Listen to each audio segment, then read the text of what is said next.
Vamos dar uma paradinha por aqui, afinal de contas, já vimos muita matéria e está na hora da gente fazer uma pequena revisão de tudo aquilo que foi visto com vocês. Hoje, nós vamos dar uma olhadinha mais uma vez dentro daquilo que era a Antiguidade Clássica, Grécia e Roma. Mas antes de entrarmos em Grécia e Roma propriamente dito, vale a pena a gente dar uma olhadinha em alguns conceitos básicos que nós já vimos trabalhado com vocês. Dentro desses conceitos, um dos mais significativos e importantes é aquele relativo ao mundo mediterrâneo, ou seja, aquela ideia de que tanto as civilizações antigas quanto as medievais, elas vão conseguir montar impérios, desmontar impérios, vão ser vítimas e às vezes até mesmo algozes dentro aí desse que é o chamado mundo mediterrâneo, que você pode apreciar aqui mais uma vez. Dá aquela olhadinha esperta para cá. E você repara que é justamente nesta área que estará se passando o que nós chamamos de história antiga e também da história medieval. O controle, ou a perda do controle deste mar aqui, é fundamental para os povos da Antiguidade, da Idade Média.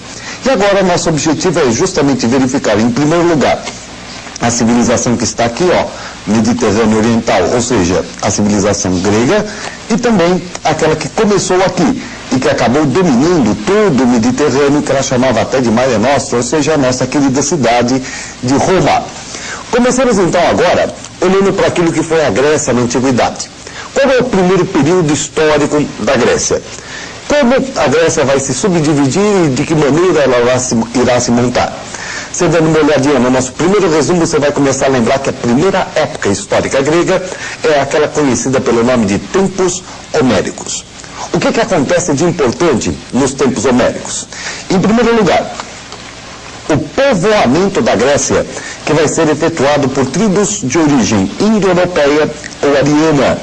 E, em segundo lugar, o desenvolvimento de uma comunidade primitiva, que é justamente aquilo que nós chamamos de genos. O genos, ou comunidade primitiva, será a origem da polis, a origem das cidades-estados. Os tempos homéricos, portanto, se caracterizam pelo povoamento da Grécia e também pelo desenvolvimento do genos, ou comunidade primitiva. O segundo momento da história grega é exatamente aquele que nós conhecemos pelo nome de período arcaico. Esse já é bem mais importante que os tempos homéricos. Por quê? Porque é neste momento histórico que acontece o desenvolvimento daquelas que são as cidades-estados gregas. Ou seja, as polis começam a se desenvolver exatamente neste momento. Como nós sabemos, a polis, a cidade-estado, é nada mais nada menos do que um país do tamanho de uma cidade. Justamente por isso, nós então escolhemos uma para ser modelo da maior parte das cidades gregas e outra que comprova essa regra, que será a exceção, a cidade de Esparta. Vamos então dar uma olhadinha nas características dessas duas cidades para podermos compreender o desenvolvimento da Grécia na Antiguidade. E dentro dessas cidades, lembrar a vocês que todas essas polis são verdadeiros países esses que vão inclusive até se enfrentar mais tarde naquele que nós chamamos de período clássico. Pegando Atenas, você tem agora uma rápida ideia de como Atenas se organiza. Veja só, uma economia que vai desenvolver a atividade comercial marítima. Porque a economia é comercial marítima, a sociedade, em função de uma riqueza monetária um pouco mais viva dentro da cidade, acabará tendo uma maior mobilidade. E por isso nós dizemos que há ali uma sociedade dinâmica. E para conter uma economia comercial marítima e uma sociedade dinâmica, para poder então revezar os grupos economicamente ricos no poder, a solução encontrada pelos atenienses foi a solução democrática. Mais uma vez lembrando a vocês o seguinte, a democracia ateniense é de participação direta apenas para os cidadãos. Ela não permite a participação das mulheres nem dos estrangeiros. E está centrada na mão de obra escrava. Ela é viável graças também ao escravismo. Ela tem o ostracismo, uma forma de exílio político que evita a possibilidade de tiranos. O ostracismo que é votado pela Assembleia Popular e que exclui da cidade os indivíduos que são considerados perigosos à democracia. E Péricles será o grande aperfeiçoador deste modelo democrático através da mistoforia, que é o pagamento aos deputados, pagamento para aqueles que exercem funções públicas dentro da cidade. Se Se Atenas é o modelo da cidade grega, Esparta é a exceção do modelo que inclusive comprova a regra.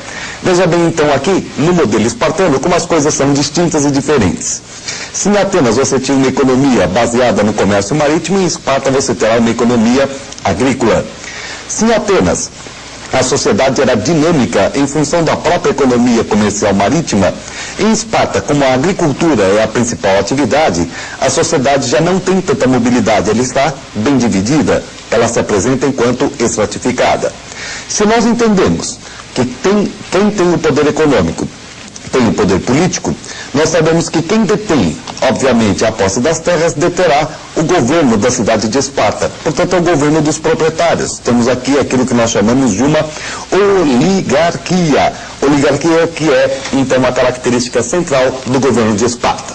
Isso posto, só lembrando a vocês que Esparta vai passar por todas as formas de governo que as demais cidades. A monarquia, a oligarquia e para aqui.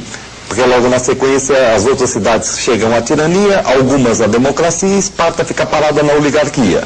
A principal razão para isso é exatamente o militarismo espartano, centrado naquela preocupação de um número maior de escravos do que de esparcíatas dentro da cidade.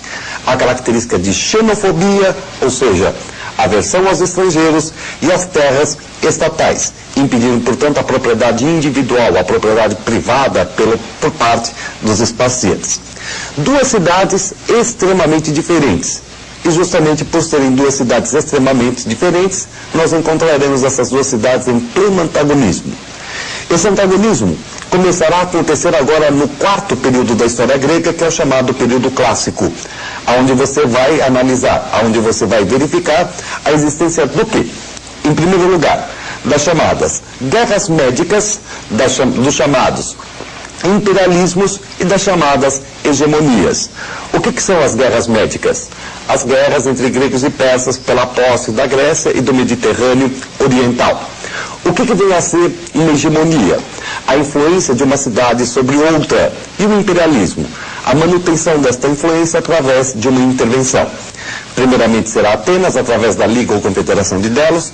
Depois, Esparta derrotará Atenas na Guerra do Peloponeso e se assenhorará da Grécia.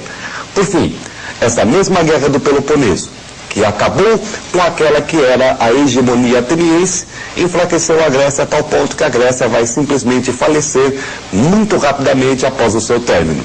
Então, lá, o período clássico é um período extremamente complexo na antiguidade. Se inicia com as guerras médicas, entre choque imperialista entre gregos e persas pela posse da Grécia e Mediterrâneo Oriental, hegemonias e imperialismos, Atenas, Esparta, Tebas, a Guerra do Peloponeso, que destrói a hegemonia do imperialismo ateniense e dá vazão ao espartano. Mas a grande herança cultural grega será marcada justamente pelo domínio posterior de Alexandre Magno, que montará aquele vastíssimo império com a Pérsia, nos deixando o quê? Aquilo que nós conhecemos pelo nome de civilização helenística, fusão da cultura grega com a cultura oriental, justamente aquilo que Roma herdará da Grécia Antiga. Existe uma frase que diz o seguinte, que Roma conquistou a Grécia e saiu da Grécia conquistada. E é exatamente o que vai acontecer. Os romanos dominaram os gregos pela força das armas, mas saíram conquistados pela força das ideias. E é justamente agora que nós entramos então nesta portentosa cidade que vai ser dona do Mediterrâneo para vermos quais são os seus períodos históricos. Dá uma olhadinha aqui comigo no monitor e você vai entender quais são. Primeiro, a monarquia, época pouco interessante, entre 753 e 509 a.C., a república, entre 509 e 27 a.C., e o Império, entre 27 a.C. e 476 d.C. A monarquia nos interessa pouco porque ainda é uma época bastante lendária. A República e o Império, ao contrário, são duas épocas bastante marcadas por fatos, bastante documentadas e que teremos maiores preocupações e maiores problemas a resolver. Dentro da República, o que mais nos interessa em Roma é exatamente a expansão. Dentro da expansão romana, o dado mais essencial são as chamadas guerras púnicas, guerras entre Roma e Cartago, pela posse da Sicília e mais amplamente pelo Mediterrâneo Oriental. Quais são as características, ou melhor, quais são as consequências das conquistas de Roma para essa cidade? As consequências serão exatamente aquelas que você pode observar aqui na nossa tela. Em primeiro lugar, dominando o Mediterrâneo, Roma processa uma divisão internacional do trabalho. Ao crescimento da grande propriedade e montagem dos latifúndios escravistas, o escravismo cresce assoberbadamente, em especial no Ocidente, gerando um enorme êxodo rural, portanto, marginalidade urbana, e a crise do sistema que havia processado a formação do Império, a crise da República. A implantação do Império, no seu momento chamado de Alto Império, marca o período de grande apogeu da civilização romana e veio a ser caracterizado, inclusive, por um dado conhecido pelo nome de Pax Romana. A Pax Romana é a redução das conquistas para a consolidação das fronteiras, que, a médio prazo, acabou promovendo uma crise geral no século III. E essa crise geral vai trazer as últimas características para a Roma da Antiguidade, como você pode observar aqui na nossa tela. Olha só, se no Alto Império você teve a Pax Romana, período de maior glória para o Império, essa mesma Pax, reduzindo o volume de conquistas, acaba sendo um dos principais gatilhos para esta que nós chamamos de crise do século III, que abre o Baixo Império. Lembrando, gente, é uma crise generalizada, é uma crise que vai afetar todas as estruturas e que traz como uma das suas principais consequências o quê? Exatamente aquela que é a ascensão do cristianismo. A ascensão do cristianismo, que até então era uma religião perseguida dentro do Império. Ora, uma outra consequência será exatamente a divisão do Império em Ocidente e Oriente, definitiva a partir aí do ano de 395, e por fim, a queda do Império Romano do Ocidente no ano de 476, com a chegada das invasões bárbaras. Com a chegada dos bárbaros, encerra-se o mundo da Antiguidade Clássica e se inaugura um novo momento histórico, a Idade Média, que a gente revisa na próxima aula. Até lá, pessoal!